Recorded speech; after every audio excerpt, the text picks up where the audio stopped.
warahmatullahi wabarakatuh. Perkenalkan, nama saya Anissa Kusumawardani dari kelas 8B nomor absensi 6.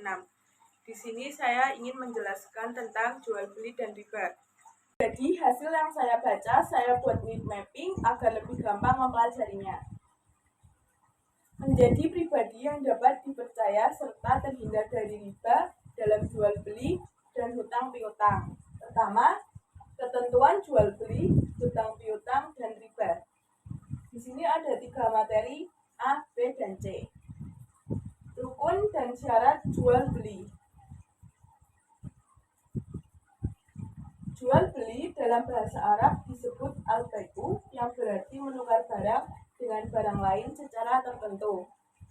Dalam fikih muamalah, jual beli diatur oleh rukun, syarat, dan khiyar. Hukum asal jual beli adalah mubah. Namun, jual beli bisa menjadi wajib saat menjual untuk membayar hutang atau sunnah jika barang sangat diperlukan oleh pembeli. Jual beli dapat menjadi haram jika dilakukan dalam rangka maksiat. Dalam fikih muamalah, rukun jual beli mencakup penjual, pembeli, objek yang dijual, dan akad jual beli. Syarat-syarat jual beli. Pertama, penjual dan pembeli barokal, balik, dan dengan kehendak sendiri. 2. Objek yang dijual belikan suci, ada manfaatnya, dapat diserah terimakan, milik penjual, dan diketahui oleh penjual dan pemilik. 3. Akad jual beli, ijab dan kabul berhubungan, bermakna mufakat, tidak disangkutkan urusan lain, dan tidak berwaktu. Khiyar. Khiyar artinya yaitu memiliki antara dua hal. Istilah fikih mu'amad, khiyar mengacu pada pilihan antara melanjutkan atau mengurung transaksi jual beli untuk menghindar penyesalan di masa depan. Khiyar terbagi menjadi 3, yaitu khiyar majelis, khiyar syarat, dan khiyar IP. Yang B, hutang piutang. Dalam bahasa Arab ada 2 kata yang diartikan sebagai hutang piutang, yakni dain dan qard. Dalam fikih muamalah ada perbedaan antara kedua kata tersebut. Memberi hutang secara prinsipnya diperbolehkan, bahkan bisa menjadi sunnah dan wajib dalam keadaan darurat. Namun, memberi hutang bisa menjadi haram jika diketahui akan digunakan untuk kemaksiatan. Islam mengajarkan pentingnya mengembalikan hutang secara wajib. Setiap orang berhutang harus membayarnya, meskipun yang mengutangkan tidak menagihnya. Ada rukun dan syarat yang harus dipenuhi agar hutang piutang sah, seperti memiliki orang yang dihutang dan berpiutang barang yang dihutangkan. Dan akad hutang piutang, anjuran dalam Islam adalah menuliskan hutang piutang, menghadirkan saksi, dan memberikan jaminan. C. Riba. Riba berarti lebih atau tambahan pada harta dalam transaksi tukar-menukar antar pelaku akad. Riba nasiah adalah tambahan yang dikenakan oleh pemberi hutang kepada peminjam sebagai imbalan atas penangguhan bayaran. Contoh kasus, Burini membeli beras 10 kg seharga 7.500 per kilogram kepada Bu Siti. Karena tidak punya uang, Burini meminta penundaan bayaran hingga bulan depan, sehingga berhutang 75.000 kepada Bu Siti. Setelah sebulan, harga beras naik menjadi 8.000 per kilogram. Maka Bu Siti meminta Burini membayar hutangnya dengan harga tersebut, yakni 80.000. Kelebihan 500 ini disebut riba nasiah.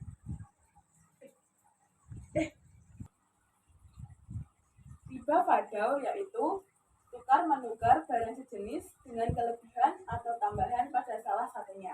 Contoh, Pak Yanto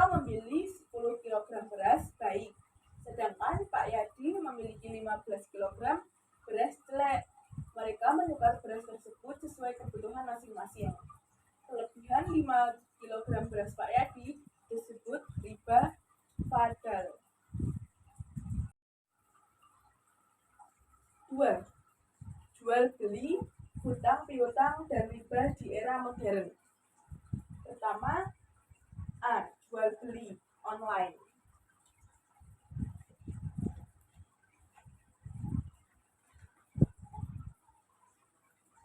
Jual beli pada Islam saat masih dilakukan tatap muka dengan penjual, pembeli, dan barang hadir fisik. Namun, dengan adanya teknologi digital, praktis jual beli online atau daring menggantikan tatap muka, penjual, pembeli, dan barang tidak hadir fisik, dan akad ijab kabul tidak dilakukan secara langsung. Transaksi terjadi di ruang virtual melalui internet. Penjual dan pembeli terpisah ruang. Barang dilihat melalui gambar atau video, dan akad ijab kabul dilakukan melalui aplikasi. Jual beli online tetap memenuhi rukun dalam fikih muamalah, namun harus diperhatikan agar tidak melibatkan penipuan seperti judi dan riba. Kejujuran, tanggung jawab, dan kepercayaan penting dalam jual beli online. B. Jual beli secara kredit menggunakan learning.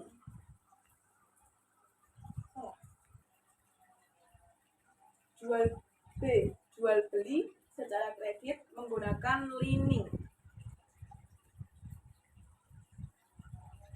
Jual beli setelah kredit adalah transaksi jual beli di mana penyerahan barang dalam jangka waktu tertentu yang disepakati oleh kedua belahan pihak. Jual beli kredit ini umumnya melibatkan pembeli barang seperti mobil, komputer, ponsel, dan perabotan rumah tangga.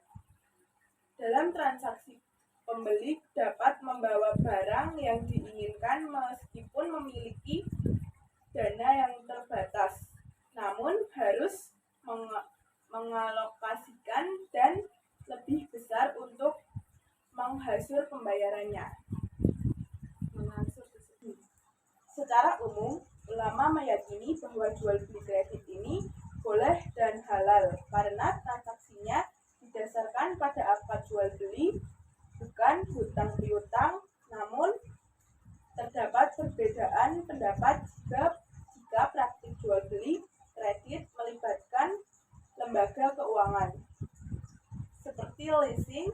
Beberapa ulama, terutama yang mengikuti mazhab Syafi'i, meyakini bahwa jual beli kredit melalui leasing ini sah dan halal. Namun ada pendapat lain yang menganggapnya sebagai praktik riba karena terdapat bunga pinjaman dalam akad hutang piutang sehingga diharamkan. C. Bunga bank. Banyak dari kalian yang sudah pernah berinteraksi dengan bank, misalnya melalui penerimaan Kartu Indonesia Pintar (KIP) yang menerima bantuan tunai dari pemerintah, uang tunai yang disimpan dalam rekening bank dan dapat diambil oleh penerima KIP untuk membeli perlengkapan sekolah, uang saku, atau biaya transportasi. Selain berfungsi sebagai tempat penyimpanan dana melalui tabungan, bank juga dapat memberikan pinjaman kepada masyarakat untuk usaha atau membangun rumah. Namun, pandangan ulama tentang halal atau haramnya bunga bank masih berbeda-beda. Ulama menganggap bunga bank sebagai riba yang diharamkan, sementara yang lain lingkungan usaha yang halal. Di Indonesia, Majelis Ulama Indonesia (MUI) Muhammadiyah telah mengeluarkan fatwa bahwa bunga bank termasuk riba dan haram. Namun, Muhammadiyah masih menerima keadaan darurat sebagai pengecualian. Nahdlatul Ulama juga belum sepakat tentang hukum bunga bank, namun mereka berpendapat bahwa perlu dicari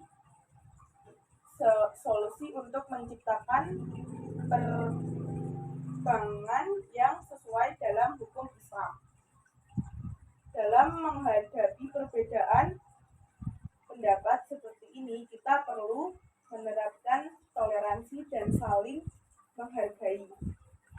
Keputusan mengikuti pendapat mana adalah merupakan persoalan hati masing-masing individu. Terakhir atau ketiga,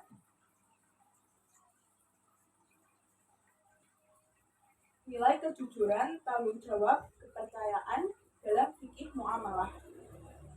Kejujuran dan tanggung jawab dalam muamalah akan melahirkan kepercayaan seseorang yang dikenal jujur dan bertanggung jawab akan mendapat kepercayaan banyak pihak dalam melakukan kerjasama jual beli dan hutang piutang. Sebaliknya, jika kejujuran dan tanggung jawab tidak dimiliki seseorang, akan sulit mendapatkan kepercayaan dari orang lain dalam bertransaksi. Dalam kesimpulannya, Islam mengatur permasalahan muamalah untuk menghindari sifat tamak rakus manusia dengan menerapkan prinsip kejujuran dan tanggung jawab.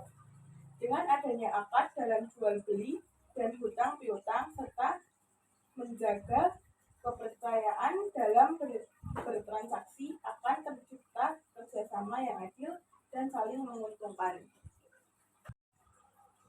Dalam fikih muamalah, Islam mengatur permasalahan muamalah seperti transaksi jual beli dan hutang piutang agar menghindari sifat tamak dan rakus manusia. Sifat ini dapat menyebabkan kerugian bagi pihak lain.